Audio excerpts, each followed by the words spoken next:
everyone, and welcome to the Forward Thinking Podcast. It's Chrissy here from CS2. Today on the podcast, we have our guest, Mollie Bodensteiner, and she's the Director of Revenue Operations at Syncari. And today we're going to be talking about a topic that I feel like appeals to every person in marketing operations, revenue operations, any operations role in around technology, and that's how to actually buy technology and procure it and really do it in a way that makes sense for the company and that will ensure that that technology is going to last, is sustainable, and then being used effectively. So I think our other name for this is also how to also not fall into like the shiny object syndrome or end up with shelfware. Both of those. So welcome to the podcast, Mollie. It's nice to have you on. Thanks for having me today. Excited to be here. Cool. So like all of our episodes, I want you to just start with your operations origin story. For everyone, it's a little bit different. And a lot of us fell into the world of ops. So what's yours?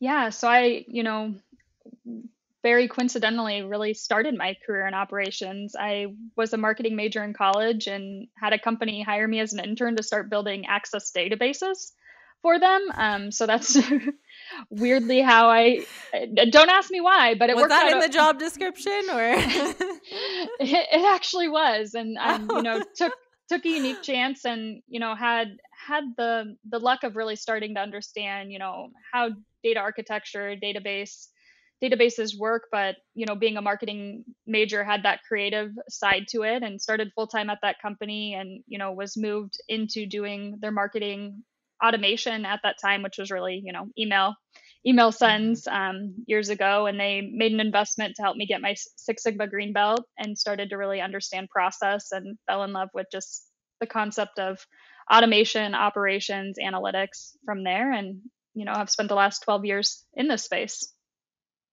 Awesome. And what's kept you in the space? What do you love about ops? Like, what do you think appealed to you about like the job? Like, is that how your brain works? Do you like data? Do you like problem solving? What do you think it is? Yeah, I think it's kind of a combination, right? There's such a process component to it. So the efficiency factor of how do we continuously improve and make things better, right? Operations is Yeah. always going to have that, and it's going to keep evolving as more technology comes into place, as just buyer behavior, consumer behavior changes, right? That's going to continue to evolve and continue to refine, right? It's not a stagnant career path by any means. You have to continuously be learning and improving and providing value to customers. And then the other piece of it is just there's so much just growth potential from here, right? You've got marketing, sales, CS, product, finance ops, revenue operations, everything coming together so you can be more holistic and continue to impact the business in different ways and grow and learn and expand, which has, kept me really fulfilled. And, at the end of the day, I just really like building cool, sorry, I'm going to say shit, that really provides value to the customer, to the business, to the end user. It's one of the few roles that you're internal and external stakeholders, right? So Yeah. you're providing value to the organization, but you're also providing a great experience to your customers if you're doing it right.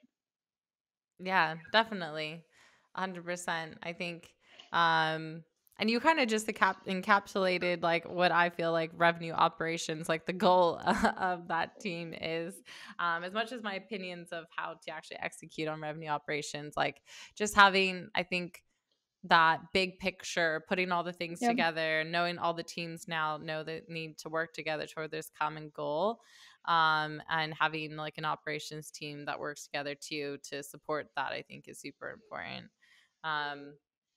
Cool. Regardless of like reporting structure, right? It's breaking down those Yeah. silos and just really being more holistic in how you're operating. Oh yeah, 100%. Yeah, that's exactly like my theory. It's like it doesn't even need to be like a team rolling up into one person, but if you have yourselves, operating as a revenue team, and the operations teams can do the same thing. And I actually think both should be done. Like a revenue team and not just the operations team should work together. It should be everyone, So so when we had talked about, what we want to talk about today, I loved you brought up having this approach toward buying technology really centered around people, process, and the technology, but having those all in the right balance. So let's just start it off with that. Could you describe, a little bit about what that means for everyone? Yeah. So, I mean, you hear it time and time again, right? Like your technology should work for your business, right? Your business shouldn't be adapting to the technology. So like you think about it, like technology is never the solution on its own. It's only as good Yeah. as the process it supports and the people who execute it. And so, you talk about like a three-legged stool, and the other piece I like to add in here is data, and putting data kind of nested under process. They've called it the diamond, but I think really data comes into play when you start identifying the process. But you've got your three-legged stool. If one of them overpowers, it gets wobbly. So when Mm-hmm. you're thinking about, the technology, like it has to start with the people, right? So like, Mm-hmm. do you have the right people? Do you have buy-in? Are the right roles and responsibilities defined? Do you have the skills and the bandwidth to actually enable this? And really sitting down and like looking at, do I, one, have the right people in the room, and Mm-hmm. two, can we actually move this forward? And then moving into the process, like what are you actually trying to do? What are the steps? How does it impact the experience? At the end of the day, like processes are repeatable actions that theoretically produce the same results independently, regardless of who performs them. So how do you make sure you've got like that right process defined and what you're really trying to solve for, and the people are bought into that? The other piece is the data, right? Crap in, crap out. Sorry for saying crap, but a little nicer word here. You can say whatever. Perfect. We're a swearing podcast. I Perfect. don't know. I don't think they make us put explicit on there yet because we're not that big. But I don't want to be the first one. But when you're thinking about your process, you're defining your process. There's kind of twofold here, right? If you're working off data that's not accurate, is stale, unnecessary, you're not going to make the right decisions when it comes to your process. If you can't measure it, you can't prove it. So you've got to yeah. have your metrics defined for success, right? Like that becomes like the meat in the sandwich here, and then you Mm-hmm. move to the technology. Like technology enables people, supports the process, and Mm-hmm. when you get real data, the right process, the right people, it's then having the right technology to execute the plan. But if you don't have the plan, you're just slapping tech on top of it and hoping you get an outcome. Yeah. And it's What? oh, go Yeah. ahead. I was just gonna say on that. Like, I think that's a really good point. Like, if you don't have a plan, and if you don't have, and it really means like if you even don't have like a strategy, and we see that a Right. lot all the time. What do you think is like and I'm probably jumping in too early here, but we'll go back to your third point. But what do you think is one of the biggest reasons why people really struggle to like have a plan or strategy before the technology and go straight to technology first to try and give them a strategy? I think it's hard to explain, right? I think people's brains are so wired to Yeah. like go to the solution, right? Jump to the solution. You Mm-hmm. think about just the landscape of technology, right? Like Chief Martech's what, 8,000, and then you've got the sales 1,000. Like there's so much tech, so much noise, like so much, again, shiny object, right? Like I could open my Yeah. inbox right now and I probably have 20 people trying to sell me something in this space and be that solution for it. And I think then our brain, we think our strategy then is going to this solution versus really taking the step back and understanding like what the business is trying to do and how we Mm-hmm. get there. The other thing, like I've spent a lot of time in my career in operations thinking about, and it's kind of been a piece of like not frustration, but maybe a point of some contention here, is like generally like the people who are executing on the strategy aren't in the room when the strategic decisions are being made. Yeah. And that's been a point I've used the analogy of like, I don't have to have a say in the menu, but if you're expecting me to eat leftovers, like I've got to know what I'm having. And need to know it before it's time to eat, because at the end of the day, like, I know ops gets called, a support function, an executionary function. We're a backbone function for Mm-hmm. businesses, right? Like we're the doers, we're the dream makers, we're the ones who make it happen. And if you guys come up with this plan that you're going to launch this product and you have it all pulled together and you have no idea actually how you're going to get it done because that's the ops team, that's I think where some of the business decisions start to get made almost out of panic of like, we've got to figure this out and we don't really have it defined, and this is the tool we're going to have, and you get the wrong people making the wrong decisions too, Yeah. because the executors and like really the strategic partners for helping develop, again, the process, making sure you've got the right people and defining the technology aren't in the room. Yeah, we talk about this like so much, and I think it's becoming more and more common recently, or brought up, like even for our own clients at CS2. We try and help position them into a place where they can maybe get into those conversations, but Yep. it's really hard to do, right? Like we ultimately we can't control everything that happens, like in the room, like in those rooms, Right. those Zoom rooms probably that are happening, making those strategic decisions. But I do think that where we try and educate of where there would be less pain is, yeah, when your operations team is really part of that conversation. Not only can they let you know if like those strategies are even like, executable, I would say, but like really does it make sense, because they're the closest ones usually to the like analytics and the data that's Oh showing yeah. like, oh, will that even like matter? Or so having those teams as part of that decision making will just make like less headaches. And this is what happens too, like you then have, say like a CMO makes a decision for X strategy, then they work with their demand gen team or a product marketing team to like create that strategy. Then right at the last second, like you said, it goes to MOPS. And then MOPS ends up being like, oh no, we can't do that. And then everyone gets frustrated with each other because they're like, what do you mean we can't do that? We need to do that. We need to do this like yesterday. And then MOPS ends up having to like, sink or Firefight. swim there, firefight, exactly, just like throw themselves at it and almost kill themselves. And as like if that keeps happening, like they're not going to stay in that job for a long time. But the problem is too, they'll end up probably going to another organization that's still really struggling with that same thing. So And then you get a hacky experience, right? We're all guilty of yeah. it. It's like we've got to figure it out. We're going to hack something together that we're usually going to then have to put manual time behind because we're sticking a Hmm. band-aid on it and it's going to crush on us and we're going to have to just support it, right? And it's like it provides a bad user experience or a bad internal stakeholder experience, and you don't have the right thought process in place in terms of like what the analytics are you want out of it and like what the point should be, and it's slush. Totally, totally. Yeah. Well, I'm glad you took that segue with me. I feel like those are two very key important parts. And I think for any leader who's listening, like a CMO, like it's time to bring your ops teams into those conversations. Um, that's a Get strategic that advantage, in my perspective. opinion. Yeah, I Hmm. mean, I always like look at it as like ask the opinion of somebody on your ops team, right? I Hmm. generally sometimes the opinions don't get asked, but like ask their perspective. At one company, I had the CEO, bring me in after I think of about 45 days, right? I was like, what do you see? Like get that opinion from them. Like maybe it's not the CEO level, but like leadership should be asking these things because I think the perspective is just going to be really interesting because they feel the pain, they understand the customers, they're looking at the stakeholders, especially like in RevOps when you're sitting across teams. One of my I don't know if it was my favorite exercise or maybe a frustrating exercise. It was when OKRs would come out.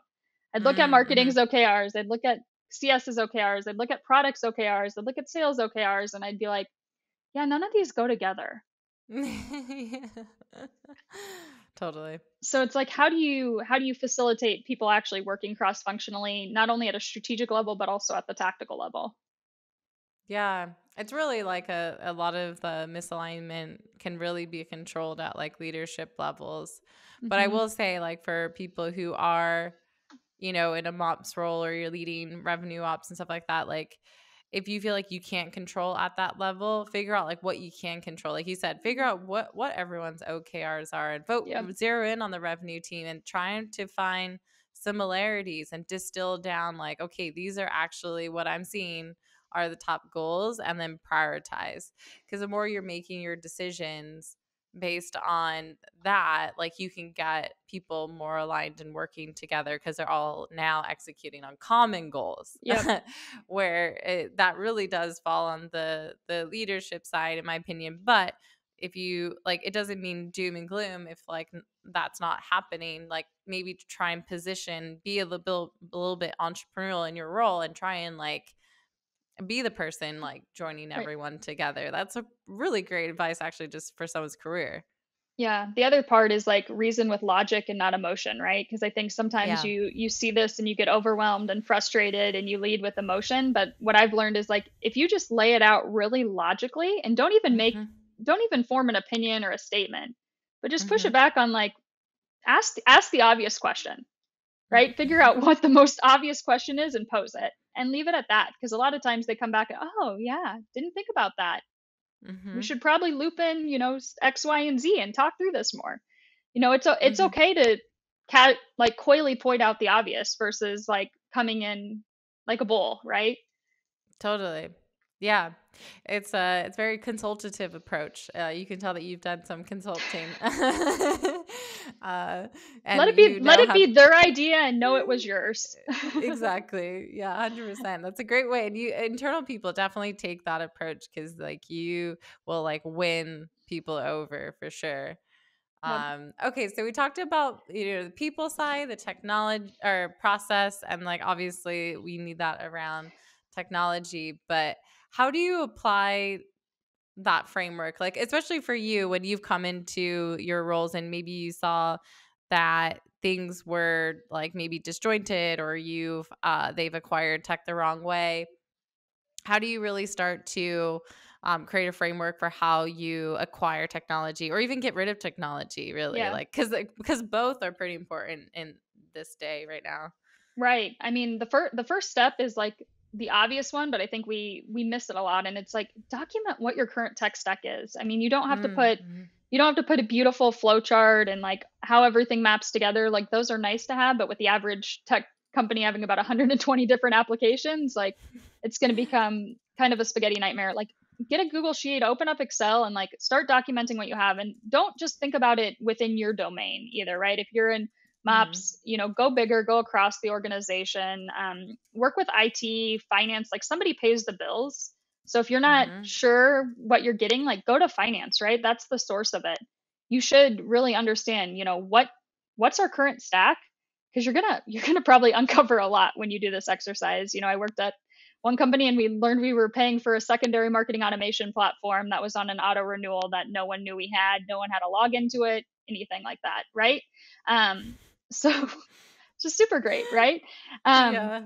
So, and like, and everyone's wondering, how can I get more budget? right, right. Well, maybe we shouldn't be paying for this secondary tool that we're not using. So, I mean, some companies have like a blissfully and like a centralized application management type tool. You don't have to have that, but like you really should have somewhere documented of like, hey, here's the tools that we have. Here's who's accountable for the renewal. Here's when it's renewing.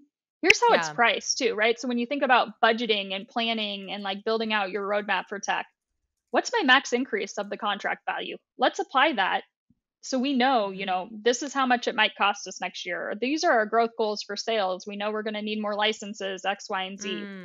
Mm. The other thing that's big is like the renewal date. And then I mean, I've got burned on this before, right? Oh, it's not a 30-day renewal, it's a 60-day renewal for cancellation, right? Plug when you need to cancel by and put it on your calendar and also put a buffer in there too, Put right? like 3 months ahead or so, depending on what it is, it might be longer. I always say like do what they're doing. Their CS team's probably getting alerted 90 days before Right. renewal at minimum. You should be alerted too.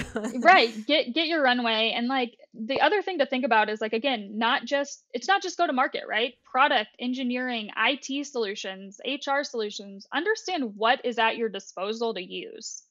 Because Mm-hmm. it's a lot easier to use something you already have than acquire something new, especially when you're trying to like prototype or test or just vet a Yeah. concept. See what's at your disposal there. And the other thing that I think if you're not doing it, right, at least twice a year, have a steering team coming together and understanding kind of what tech looks like, where you think you're going to increase spend, how that aligns to growth, where you identify gaps in the platform. So you're having that conversation like more fluidly with that stakeholder team. And it's not just Yeah. a surprise, right? Like, and you're going to finance and saying, hey, I need this. and trying to ask for budget there, but kind of come together, pull resources, understand how things are adjusting and shifting. And one of the things that I would do just with my internal ops team is once a quarter we talk about what renewals are coming down. So we'd at least start to have those value conversations and understand where gaps were. You don't have to do like formalized like usage analysis, right? But you should be doing something to just say like, hey, is this working? Is it meeting our needs? Are people using it? Yes or no? Should we dive in Yeah. and have a stronger conversation on it? Yeah. When when thinking about actually making the case for the technology, because you talk about having a steering committee, and obviously people listening are at companies of all sizes. Like some Yep. might have to work with procurement and they're put Yeah. through a lot more of like a rigorous process for acquiring technology, but some might work at a startup and literally like, oh, go use our credit card, buy it tomorrow, whatever, it's fine.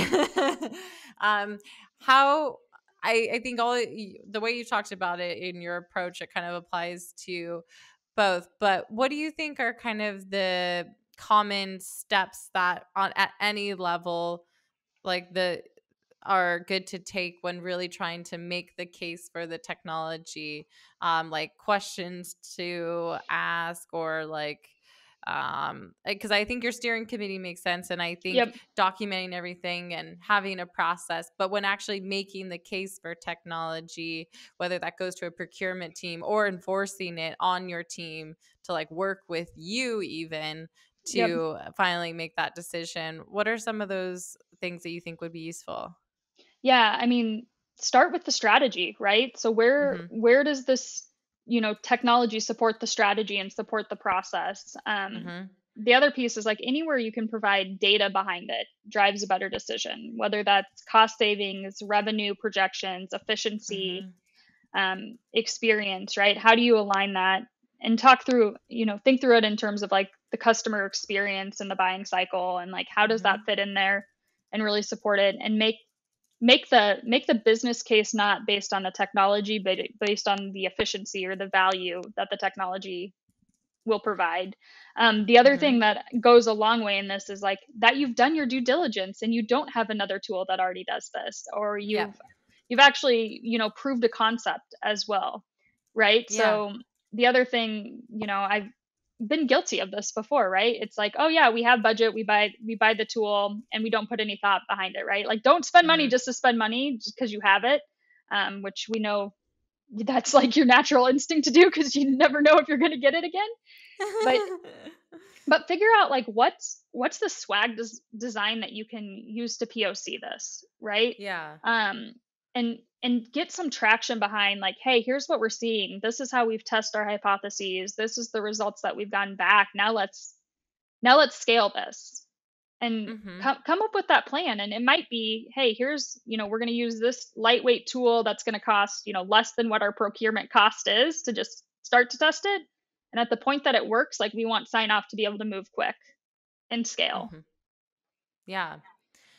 Yeah, that and I think another piece to that too is like you said, like you can kind of maybe try and build the technology, build that process that you Yeah. would normally have for the technology internally with your own resources, and then that'll help you figure out like where time efficiencies can be, like where Yep. cost savings can be. It's kind of like if you're going into direct mail, try doing direct mail yourself first. Right. That'll help you uncover of like, oh, can we just continue to do this like this, or do we actually need a tool to support it, instead of just like, oh, we want to do direct mail, boom, let's throw in and throw this tool on everyone and see if they could use it and if it's going to work out. Like test out direct mail as a channel first. Right. See how it impacts the experience. SMS is a big one. Oh yeah, we want to do SMS.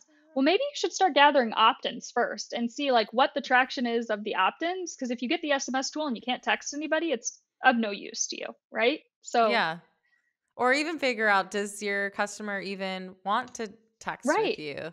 Like I've Yeah, been getting texts recently and I'm like, I don't want to text people. Like, but if it's like a B2C like company or even if there's like a certain place for it, yes, maybe that makes sense. But just because you hear, oh, this channel is like right. working, like yes, like you said, get a text opt-in first. And if you get enough, then maybe do that channel. But in or even figure out a way to gather those insights. Is that a channel that your customers even want to engage with you on?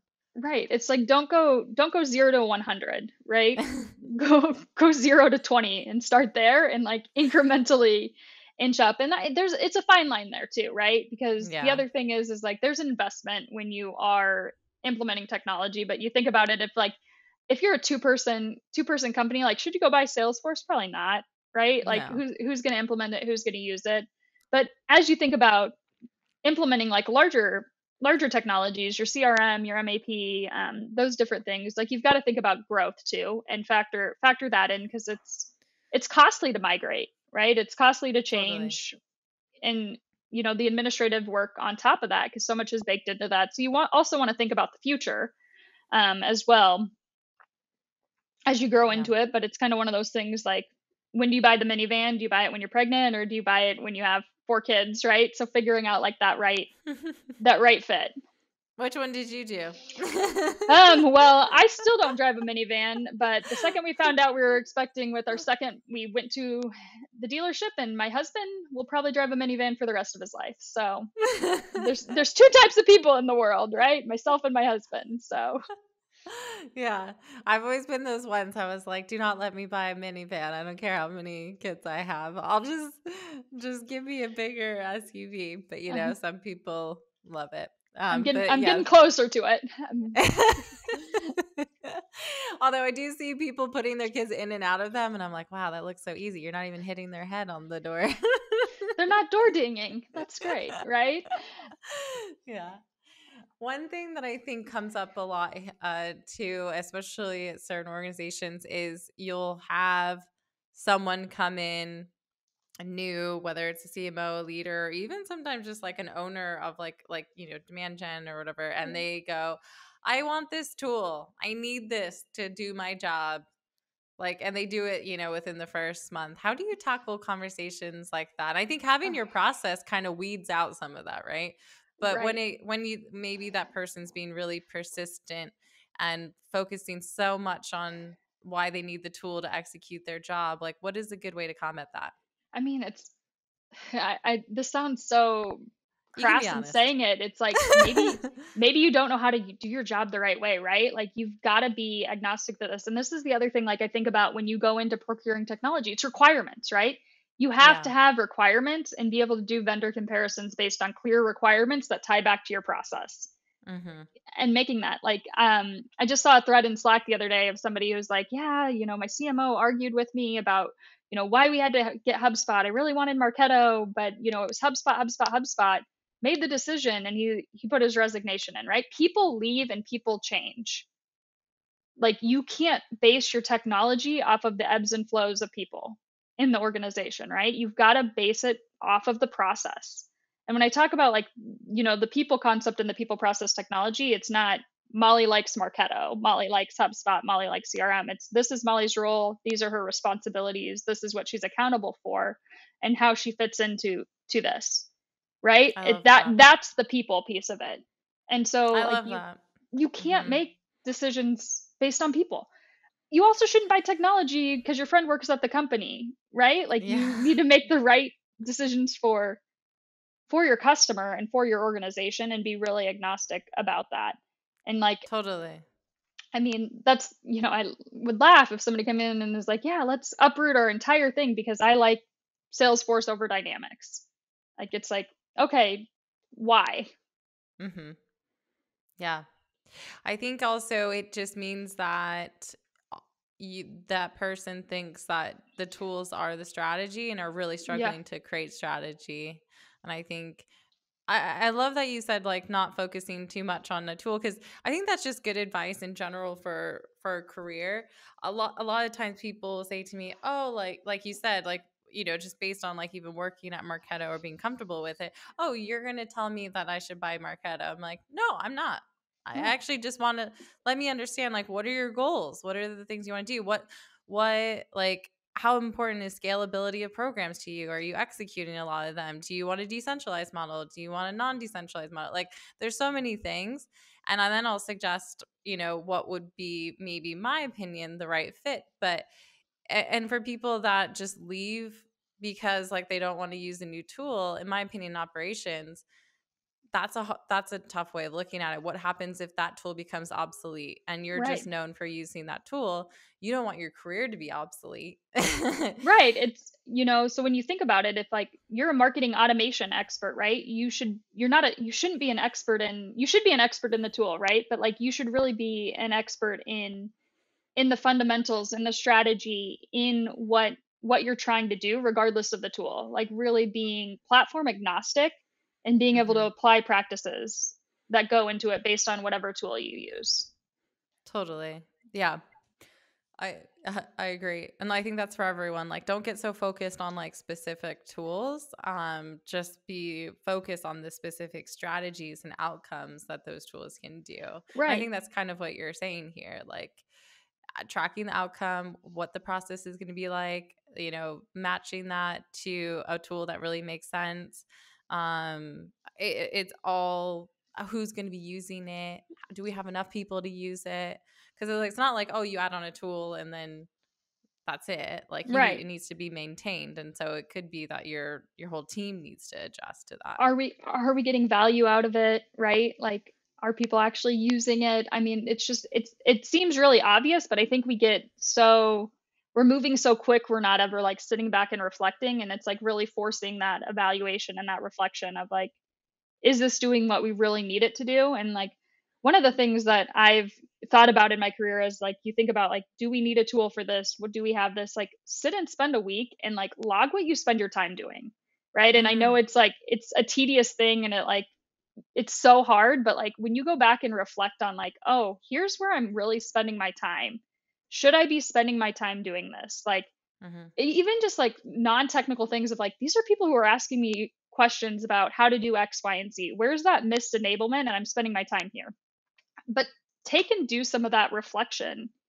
And it's hard because when you think about like, should we automate? Should we buy a tool for this, or should we do it manually? Like, there's things that happen weekly, monthly, quarterly, and like trying to document those out. But like, really spend the time like looking at how you're spending your time, which is like such a weird way of saying it, but that starts to uncover like maybe where you have gaps or where you're trying to like band-aid or force something that you shouldn't really be forcing or you shouldn't be doing manually, but you just get so in the weeds of doing and like trying to like check the box and keep it moving that it becomes just so ingrained in your process that you're not reflecting back on why am I doing this. Yeah, I think that's great advice. The I think to end, I wanted to just get your kind of opinion. We always ask people like, what do you think is like the one thing they're doing wrong with XYZ? But we talked about a lot of things that people are doing wrong when trying to buy new technology. But what do you think are kind of like the big common kind of like missteps you see from a marketing ops perspective when building, like when maintaining a tech stack? And um, it could be one we've already talked about, but and maybe like maybe we diet it down just to the person operations, because a lot of what we've talked about really is like working, depending on a lot of things going on. But what do you think is the kind of one thing that people are doing wrong? Yeah, I'm gonna give you two. So sorry about that. Okay. I think one of the biggest gaps, people aren't thinking about the customer experience first, right? It's becomes more self-serving, and Mm-hmm. internally, and not thinking about kind of the bigger picture. So really thinking about the experience that it's providing and how you align that. So more of like the process piece, I think tends to get missed and tends to not spend time on. And then I think the other big mistake, I'm going to say like misstep, I'm going to call it a misstep and not a mistake, is like Yeah. not selling the strategy and like getting your internal cheerleaders for you, Mm-hmm. right? Like IT should be your best friend. Like build a relationship, build advocates there. Like they are going to help support you from application procurement Some of the best negotiations I've had where I get to be good cop and they come in and be bad cop has been with an IT counterpart of helping get the best Hmm. deal, the right negotiations. The other thing is like generally if you're bringing on a new technology, you might need some help from somebody in IT pending the organization, whether it's IT or data engineering, when you think about like how's this going to integrate? What's this all going to look like? So build Yeah, those relationships, have them become cheerleaders, have them help you sell the strategy of what you need and why you need it. And think outside of your domain, right? Because I think that cross functional relationship tends to be helpful. And whether it's IT or engineering or whoever that person is in the organization, procurement, right? Just build the right relationships for people who can help support you in selling it. totally. And Yeah. I will say too, the funny thing is like you look away people um take the steps that they do when they're using their own money. So like, right, you're about to buy a car or you're about to do like people personally will, you know, go do all the research, talk to people, yep, test drive it again, do all the math. Are we going to be able to afford this payment every month? What happens like if we add on this to our life? Are we still going to be able to pay for it? right. Are we going to be able to grow into it? What happens if we have kids? Does our dog fit in it? All those things are put into What's are play. we going to keep it for 5 years? Are we going to keep it for 2 months? Should we lease it? Should we buy it? Right? Like, Yeah. But then that same person sometimes will go into an org and literally not do any of that due diligence. And so I think one great way to think about it is like, imagine this is like your money. right. Like this is your money, not just the company's money. We're not playing with pretend money. It's still real money. And it's your money. Because also this comes out of the same pot for resources. If you want a head count, well, it's still coming out of that same pot that all that technology is coming out of. So you want to be really diligent and mindful of like where their dollars are going. So take the same approach that you do and educate everyone Yep. around you. Like, yes, guys, is like just because we have this budget and we know we need to use it doesn't mean we need to use it, like you said, the wrong way. Like Right. let's have due diligence. Like this is a big decision. And set the right expectations too for outcomes, right? Like just Yeah. because you buy it doesn't mean it flips a switch and it magically works, right? So like Mm-hmm. what's the right resourcing that has to go into it? When do we think we're going to get an ROI on it, right? How are we going to evaluate it and say that it actually worked and met our needs? Again, goes back to defining what those requirements are and what those expectations are, but make sure you're communicating those expectations as well. Yeah. I'll say my one thing that I think is a misstep too is not putting kind of like almost thinking of like you need like an internal campaign around a technology, especially for certain technologies that need massive education up front before you even sign the dotted line. And tools like that to me are always things like attribution Yep. tools, data tools, anything that's really like, is has this education piece that people need in order to know like how it's used, why it's used that way. If you don't go in with that and set the stage and really make it 100% clear, like you're never going to get people bought on board. Like it's just not going to stick. And there's going to be confusion and the line item's going to come up. Why do we have this, right? Like, Yeah. and it's one of those things like sometimes the people who own the budget shouldn't be making the decision. So how do you make sure you get that right cadence, the right flow and the right expectations around it too? Totally.